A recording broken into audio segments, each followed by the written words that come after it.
16 century के दौरान tulips को पहली बार उत्तर पश्चिमी यूरोप में तुर्की से पेश किया गया था, जो स्पाइस रूट्स के माध्यम से पहुंचा था। फूल मूल रूप से मध्य एशिया का था और ये इम्पोर्टेड फूल यूरोपीय महाद्वीप के किसी अन्य फूल की तरह नहीं दिखते थे।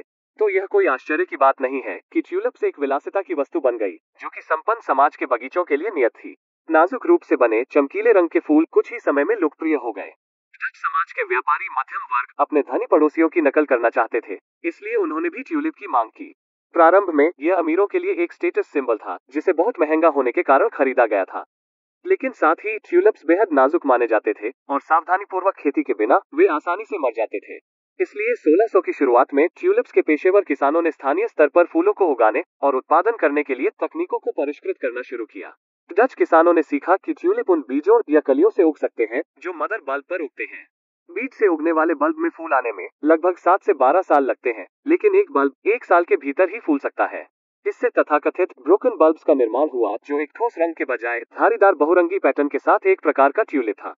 विभिन्न रंगों के ट्यूलिप्स की डिमांड जल्द ही सप्लाई से अधिक हो गई और दुर्लभ वैरायटी के अलग अलग बल्ब्स की कीमतें उत्तरी यूरोप में अनुचित ऊंचाई तक बढ़ने लगी। लगभग 1610 तक दुल्हन के लिए दहेज के रूप में एक नई किस्म का एक बल्ब स्वीकार्य था और फ्रांस में एक समृद्ध शराब की भट्टी दुर्लभ ट्यूलिप किस्म के एकल बल्ब के लिए बेची गई थी। ट्यूलिप के लिए उन्माद 1633 से 37 के दौरान हॉलैंड में अपने चरम पर पहुंच गया। 1634 में ट्यूलिप मेनिया हॉलैंड में बढ़ गया। 1633 से पहले हॉलैंड का ट्यूलिप व्यापार पेशेवर उत्पादकों और बाजार विशेषज्ञों तक ही सीमित था, लेकिन लगातार बढ़ती कीमतों ने कई सामान्य मध्यम वर्ग और गरीब परिवारों को ट्यूलिप बाजार में सट्टा लगाने के लिए प्रेरित किया।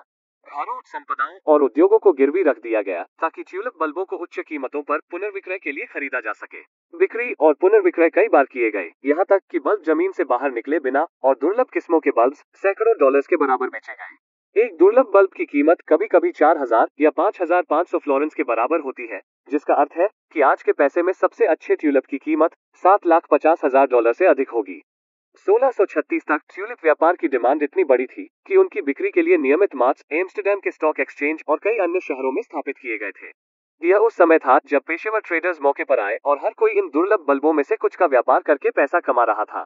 दरअसल उस समय ऐसा लग रहा था कि ट्यूलिप बल्बों की कीमत केवल बढ़ ही सकती है और ट्यूलिप के लिए जुनून हमेशा के लिए रहेगा।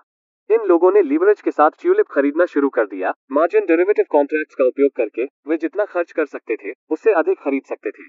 लेकिन जैसे ही यह शुरू हुआ, दुर्घटना 1637 की शुरुआत में हुई, जब संदेह पैदा हुआ कि क्या कीमतों में वृद्धि जारी रहेगी और खरीदारों ने घोषणा की कि वे बल्ब के लिए पहले से सहमत उच्च कीमत का भुगतान नहीं कर सकते। लगभग रातों रात ट्यूलिप की कीमतें गिर गईं, जिससे कई संपत्तियां नष्ट हो गईं और कई सामान्य डच परिवारों के लिए वित्तीय बर्बादी हो गई। यह एक स्पेक्युलेटिव बबल की कहानी थी, जिसे एक खराब होने वाले फूल पर बनाया गया था, जो लोगों की लालच और हर्ड मेंटालिटी से प्रेरित था।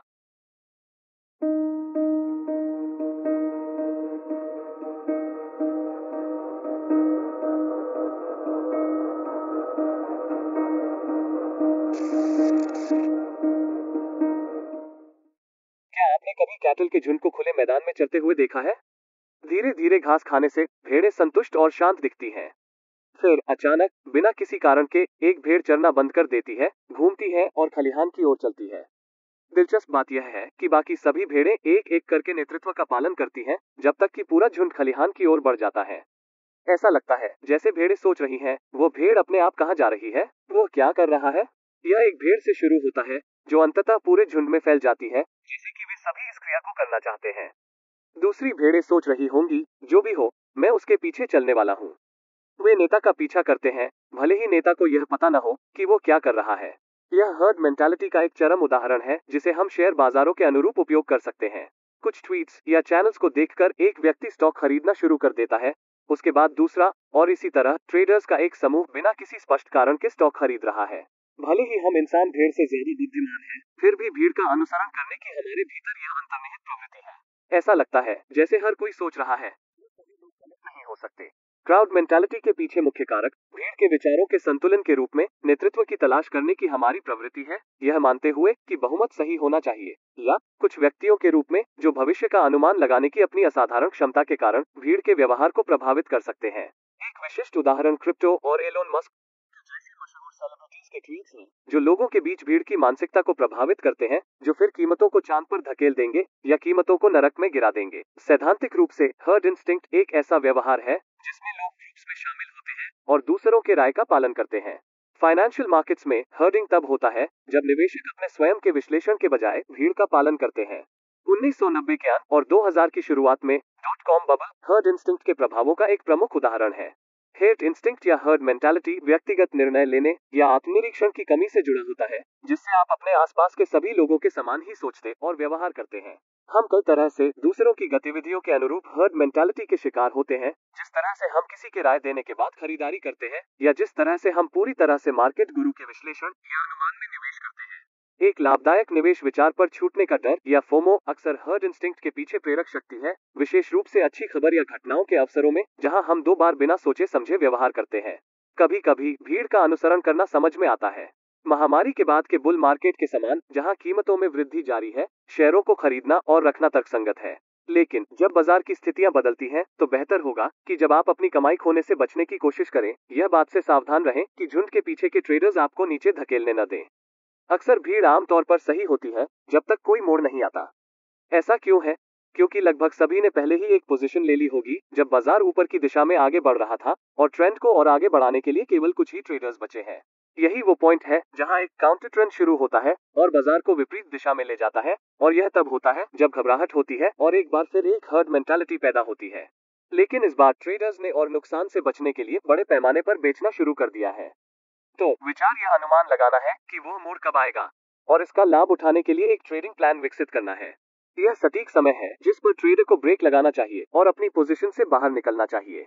वास्तव में विनिंग पोजीशन से बाहर निकलना सबसे कठिन समय भी है, क्योंकि आपको जो संकेत मिल रहा है उस पर पुनर्विचार करना और बस थोड़ी अधिक लाभप्रदता की प्रतीक्षा करना आसान है। इसलिए किसी के ट्रेडिंग सिस्टम से भटकना कुछ समय के लिए फायदेमंद हो सकता है, लेकिन लॉन्ग टर्म में यह हमेशा एक डिसिप्लिन्ड एनालिटिकल अप्रोच वाला व्यक्ति होता है जो अंधे लोगों पर जीत हासिल करेगा। लेकिन इस मोड़ की पहचान कैसे करें?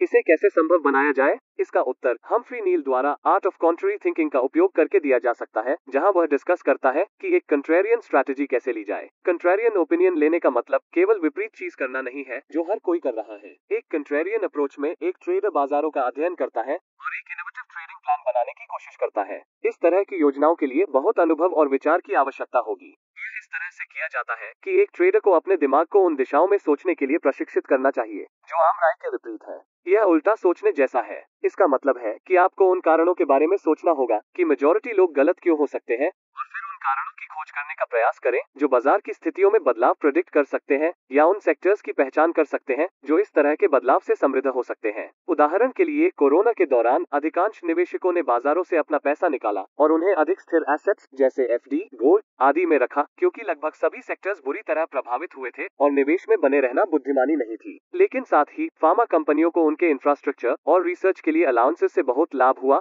और एक कंट्रेरियन ऐसे अवसरों की पहचान करेगा और उनका लाभ उठाएगा। एक कंट्रेरियन अप्रोच अपनाना उपयोगी है, लेकिन हर्ड इंस्टिंक्ट से लड़ना अक्सर कठिन होता है।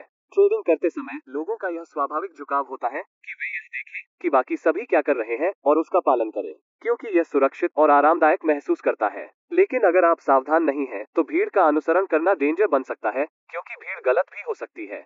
इससे बचने का एक अच्छा तरीका यह है कि निवेश के निर्णय ऐसे लें जो उचित मानदंडों पर आधारित हों और इमोशंस को नियंत्रण में न आने दें, और एक कंट्रेरियन थिंकिंग को विकसित करने का प्रयास करें। विचार करें कि भीड़ गलत क्यों हो सकती है। उन सबूतों की तलाश करें जो कंट्रेरियन पोजीशन का समर्थन करते हैं। अगर आप सही हैं, तो आप इसका फायदा उठा सकते हैं और बड़ी जीत हासिल कर सकते हैं। अंत में, भीड़ का हिस्सा बनना मानव स्वभाव है, और इसलिए अपनी प्लान से डिविएट होने की इच्छा का विरोध करना मुश्किल हो सकता है। लेकिन यह सब इस बात पर निर्भर करता है कि आप अपने दिमाग और मनोविज्ञान को कैसे नियंत्रित करते हैं। मुझे आशा है कि इस वीडियो का आप पर प्रभाव पड़ा होगा। अगर किया है, कृपया वीडियो को लाइक करें, चैनल को सब्सक्राइब करें और बेल आइकॉन दबाना ना भूलें।